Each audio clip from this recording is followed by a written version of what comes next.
Hi friends, आज हम पर्यावरण पारिस्थितिकी का एक बहुत ही इंपॉर्टेंट टॉपिक का नाम है world wide fund for nature, जिसे शॉर्ट में कहते हैं WWF। जिसे आप देख सकते हैं एक जायंट पांडा के रूप में दिखाया गया है।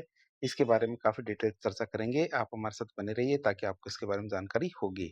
टॉपिक हमारा world wide fund for nature या WWF। सबसे पहले इसका सामान्य परिचय की बात करेंगे, जनरल ओवरव्यू। तो WWF क्या है? हमारे पर्यावरण संरक्षण, अनुसंधान और पुनर्स्थापना के क्षेत्र में। किन क्षेत्रों में? हमारे पर्यावरण संरक्षण, अनुसंधान और पुनर्स्थापना के क्षेत्र में काम करने वाला दुनिया का सबसे बड़ा स्वतंत्र और गैर सरकारी संगठन है। आप इसे याद रखें कि ये कोई सरकारी नहीं है, ये गैर सरकारी संगठन है, मतलब एक NGO की तरह काम करता है। WWF world wide fund for nature, आप इसे याद रखेंगे। इसका लोगो आप देख रहे हैं बगल में, एक जायंट पांडा है। पूरा नाम की बात करते हैं, इसका पूरा नाम क्या है? पूरे नाम में आता है सबसे पहले world wide fund for nature. पूर्व में इसे क्या कहा जाता था? पूर्व में इसे वर्ल्ड वाइल्ड लाइफ फंड कहा जाता था। आप इसे याद रखेंगे, शुरुआत में इसे क्या कहा जाता था? World wild life fund. Wild life fund इसे पहले कहा जाता था। बात किसकी स्थापना की? तो 1961 में स्विट्जरलैंड में इसकी स्थापना की गई थी। कहाँ? स्विट्जरलैंड में हमारी स्थापना की गई थी। कब? 1961 में। मुख्यालय की बात करें तो हमारे ग्लैंड स्विट्जरलैंड। कहाँ? ग्लैंड स्विट्जरलैंड में हमारा इसका मुख्यालय। और एक बात और याद रखना का IUCN का मुख्यालय भी हमारे ग्लैंड स्विट्जरलैंड में ही है। नॉर्मली कहाँ? जेनेवा में होता है सबके मुख्यालय, लेकिन यहाँ कहाँ है? ग्लैंड स्विट्जरलैंड में इसका मुख्यालय। बात करें इसके प्रतीक चिन्ह या लोगों की, तो इसका प्रतीक चिन्ह हमारा विशाल पांडा। आप इसे याद रखेंगे, जायंट पांडा जो आपने देखा था चित्र के अंदर। एक बार वापस दिखाते हैं, ये जायंट पांडा जो हमारे इसका लोगो या प्रतीक चिन्ह है। बात करें किस प्रकार ये जायंट पांडा इसका प्रतीक चिन्ह बना, तो 1961 में लंदन चिड़ियाघर में, जो जू है लंदन चिड़ियाघर, उसमें एक चीची नाम का एक पांडा लाया गया था। कौन सा? चीची नाम का एक पांडा लाया गया था। वहीं से प्रेरित होकर इस संगठन का लोगो हमारे पांडा बनाया गया है। क्यों? क्योंकि यह संरक्षण की आवश्यकता का एक बहुत ही शक्तिशाली और विश्वव्यापी प्रतीक है कि हमें जिस प्रकार से पांडा को बचाना है, उसी प्रकार हमें वन्य जीवों को बचाना है। इसी तरह यह एक प्रतीक बन गया। इसलिए इसका प्रतीक भी हमारे जायंट पांडा को बनाया गया। बात करें स्थापना की, तो स्थापना की हम बात कर लेते हैं। 1961 में स्विट्जरलैंड में इसकी स्थापना हो गई थी। बात करें इसकी, तो ये क्या करता है? एक खास रिपोर्ट जारी करता है। रिपोर्ट का नाम है द लिविंग प्लेनेट रिपोर्ट। एक खास रिपोर्ट कौन सी? द लिविंग प्लेनेट रिपोर्ट इसके द्वारा जारी की जाती है। तो हमारे WWF के द्वारा प्रकाशित की जाने वाली सबसे महत्वपूर्ण रिपोर्ट है कौन सी? हमारे द लिविंग प्लेनेट रिपोर्ट।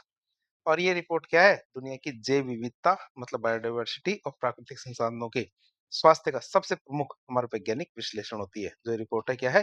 दुनिया की जो जैव विविधता है, बायोडायवर्सिटी है और हमारे जो प्राकृतिक संसाधनों का स्वास्थ्य है, उनका सबसे प्रमुख वैज्ञानिक विश्लेषण होती है। बात करें रिपोर्ट की, तो कब कब छापी जाती है? तो हर 2 साल के अंदर एक बार प्रकाशित होती है हमारी ये वाली रिपोर्ट। रिपोर्ट है द लिविंग प्लेनेट रिपोर्ट। बात करें रिपोर्ट की, तो ये रिपोर्ट मुख्य रूप से 2 पैमानों पर आधारित होती है। जो ये रिपोर्ट है ये हमारे क्या 2 पैमानों पे आधारित होती है। और वो पैमाने कौन-कौन से? पहला पैमाना आता है लिविंग प्लैनेट सूचकांक या लिविंग प्लैनेट इंडेक्स, जिसे शॉर्ट में LPI कहते हैं। ये भी पहला पैमाना है। तो ये सूचकांक क्या दुनिया भर में जो कशेरुकी है, वर्टिब्रेट्स है जिनमें रीढ़ की हड्डी पाई जाती है, जैसे हम स्तनधारी हैं, पक्षी हैं, मछली है, सरीसृप है, उभयचर है, जिनमें क्या है रीढ़ की हड्डी पाई जाती है, उन्हें हम कशेरुकी ये वर्टिब्रेट्स कहते हैं। उनकी आबादी में हो रहे उतार-चढ़ाव को मापता है। कौन-सा? लिविंग प्लैनेट सूचकांक क्या करता है? ऐसे जीव जो हमारे कैसे कशेरुकी या वर्टिब्रेट्स है, उनके आबादी में जो उतार-चढ़ाव हो रहा है उसको नापता है। और ये बताता है कि दुनिया की जैव विविधता कितनी तेजी से घट रही है। रिपोर्ट का सूचकांक का नाम क्या है? लिविंग प्लैनेट सूचकांक, जो पहला पैमाना है। दूसरे पैमाने की बात करें तो दूसरा पैमाना कौन-सा? हमारा पारितंत्रीय फुटप्रिंट गणना। दूसरा पैमाना क्या? हमारा पारितंत्रीय फुटप्रिंट गणना, जिसे इकोलॉजिकल फुटप्रिंट कैलकुलेशन भी कहते हैं। क्या कहते हैं? इकोलॉजिकल फुटप्रिंट कैलकुलेशन भी कहते हैं। और ये क्या मापता है? ये मापता है कि मनुष्य अपनी जरूरतें, जैसे भोजन, पानी, लकड़ी, ऊर्जा, तो ये मनुष्य की जरूरतें, उनको पूरा करने के लिए प्रकृति के कितने संसाधनों का उपयोग कर रहा है। क्यों? क्योंकि मनुष्य की जरूरतों का तो कोई लिमिट ही नहीं है। मनुष्य को तो कितना ही दे दिया जाए उसको हमेशा उसको कम ही लगता है। तो ये पारितंत्रीय फुटप्रिंट गणना क्या करती है? जो मनुष्य की जरूरतें, तो ज़रूरतों को पूरा करने के लिए प्रकृति के संसाधनों का कितना उपयोग कर रहा है और क्या पृथ्वी उन संसाधनों को उसी गति से दोबारा बना पा रही है या नहीं। जिस प्रकार से मनुष्य फर्नीचर के लालच में जंगलों को खत्म कर रहा है, तो क्या जंगल वापस से बन उसी तेजी से बन रहे हैं या नहीं। तो हमारे पारितंत्रिक फुटप्रिंट गणना के अंदर यही पता लगाया जाता है। अब हम बात करें डब्ल्यूडब्ल्यूएफ के प्रमुख उद्देश्य की। क्या की ऑब्जेक्टिव या प्रमुख उद्देश्यों की बात करें तो डब्ल्यूडब्ल्यूएफ का मुख्य लक्ष्य क्या है? पृथ्वी के जो प्राकृतिक पर्यावरण है, डब्ल्यूडब्ल्यूएफ का मुख्य लक्ष्य क्या है? पृथ्वी के प्राकृतिक पर्यावरण की जो क्षरण डिग्रेडेशन को रोकना और एक ऐसे भविष्य का निर्माण करना है जिसमें इंसान प्रकृति के साथ क्या हार्मनी या सद्भाव से रह सके। इंसान प्रकृति के साथ कैसा सद्भाव के साथ रह सके, जितना वो उपयोग प्रकृति का करता है उतना ही प्रकृति का वो साथ भी दे। तो दोनों के साथ क्या है, इंसान और प्रकृति दोनों साथ साथ सद्भाव से रहे। ये देखने का काम कौन करता है? डब्ल्यूडब्ल्यूएफ। कैसे? पहला तरीका आता है संरक्षण और प्रबंधन। तो संकटग्रस्त जो प्रजातियां हैं, एंडेंजर्ड स्पीशीज है, और उनके जो प्राकृतिक आवास है जैसे जंगल, महासागर, मीठे पानी के स्रोत, इन सब का संरक्षण करना इसका पहला उद्देश्य। कौन से?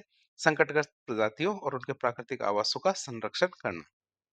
फिर सस्टेनेबल यूज या सतत उपयोग की बात करें तो ये सुनिश्चित करना कि लकड़ी, जल और अन्य जो प्राकृतिक संसाधन है, क्या लकड़ी, जल और जो अन्य प्राकृतिक संसाधन, उनका उपयोग इस तरह से करना कि वो भविष्य में भी बचे रहे। किस तरह से करना कि वो भविष्य में भी बचे रहे। फिर जागरूकता और शिक्षा की बात करें तो वन्य जीवों की सुरक्षा के लिए शोध करना, सर्वे करना और लोगों और स्थानीय समुदायों को प्रशिक्षित करना। तो ये भी हमारे इसका कार्य है। क्या? जागरूकता और शिक्षा। एक आता है हमारे पास प्रदूषण और अपव्यय में कमी। क्या प्रदूषण और अपव्यय में कमी की बात करें तो जलवायु परिवर्तन के प्रभाव को कम करने और प्रदूषण रोकने के लिए क्या, जलवायु परिवर्तन के प्रभाव को कम करने और प्रदूषण रोकने के लिए क्या, नीतियां बनवाना। ये भी हमारे क्या, प्रमुख कार्य है। तो डब्ल्यूडब्ल्यूएफ के मुख्य कार्य है, उद्देश्य कौन कौन से? संरक्षण, प्रबंधन, सतत उपयोग, जागरूकता, शिक्षा और प्रदूषण और अपव्यय में कमी। बात करें, हमारे एक कॉन्सेप्ट आता है जो डब्ल्यूडब्ल्यूएफ के द्वारा चलाया जाता है, वो है हमारा अर्थ ओवरडे। क्या है? अर्थ ओवरडे की बात करें, पूरी दुनिया में 1 घंटा दुनिया के लिए खर्च करो। बात करें इसकी तो ये डब्ल्यूडब्ल्यूएफ के द्वारा शुरू किया गया दुनिया का सबसे बड़ा जमीनी स्तर का पर्यावरण आंदोलन। आप इसे याद रखेंगे। कैसा ग्रास रूट एनवायरमेंट मूवमेंट है, आप इसे याद रखेंगे। कौन सा? अर्थ ओवर डे। किससे जुड़ा हुआ? डब्ल्यूडब्ल्यूएफ से जुड़ा हुआ है। बात करें अर्थ ओवर डे कब मनाया जाता है तो ये हर साल मार्च महीने के अंतिम शनिवार को। आप इसे याद रखेंगे। कब? मार्च महीने के अंतिम शनिवार को हमारे अर्थ ओवर डे मनाया जाता है। अब जब अर्थ डे मनाया जाता है तब होता क्या है? क्या किया जाता है? तो दुनिया भर के लोग क्या करते हैं? दुनिया भर के लोग, संगठन और ऐतिहासिक इमारतें जितनी भी हैं, कौन-कौन से दुनिया भर के लोग, संगठन और ऐतिहासिक इमारतें 8:30 बजे से 9:30 बजे के बीच में, जिसका जैसा समय हो, हर जगह का समय अलग-अलग होता है, तो स्थानीय समय के अनुसार 8:30 से 9:30 के बीच में अपनी गैर ज़रूरत की लाइटें, जिनकी ज़रूरत नहीं है उनको, उनको 1 घंटे के लिए मतलब 60 मिनट के लिए बंद कर देना है। क्या किया जाता है? गैर ज़रूरी लाइटों को 1 घंटे या 60 मिनट के लिए बंद कर देते हैं। बात करें इस अभियान की शुरुआत की, तो ये कार्यक्रम पहली बार 2007 में, कब? पहली बार 2007 में सिडनी, ऑस्ट्रेलिया में आयोजित किया गया था। कब? सिडनी, ऑस्ट्रेलिया में आयोजित हुआ था। कब से? 2007 से। और वहाँ जहाँ पे हमारे 2.2 मिलियन लोगों ने, कितने? 2.2 मिलियन लोगों ने, मतलब 22 लाख लोगों ने लाइटें बंद करके जलवायु परिवर्तन के प्रति अपनी चिंता व्यक्त की थी। तो एक साथ कितने 22 लाख लोगों ने लाइटें बंद की, और इससे हमें पता चला कि वो उनकी जलवायु परिवर्तन के प्रति कितनी चिंता है। बात करें इसके उद्देश्य की, तो इसका मुख्य उद्देश्य केवल बिजली बचाना नहीं है, बल्कि दुनिया भर के लोगों को, क्या, इसका उद्देश्य बिजली बचाना नहीं है, बल्कि क्या, दुनिया भर के लोगों को जलवायु परिवर्तन और प्रकृति के नुकसान के खिलाफ एकजुट होने का संदेश देना है। तो इस तरह आज एक लेक्चर के जरिए हमने पर्यावरण पारिस्थितिकी का एक बहुत ही इंपॉर्टेंट टॉपिक डब्ल्यूडब्ल्यूएफ के बारे में काफी डिटेल से जानकारी लेने की कोशिश की। इस प्रकार के इन्फॉर्मेटिव वीडियो देखने के लिए हमारे चैनल से जुड़े। वीडियो पसंद आया तो वीडियो को लाइक करें, चैनल को सब्सक्राइब करें, अपने दोस्तों के साथ शेयर करें। धन्यवाद।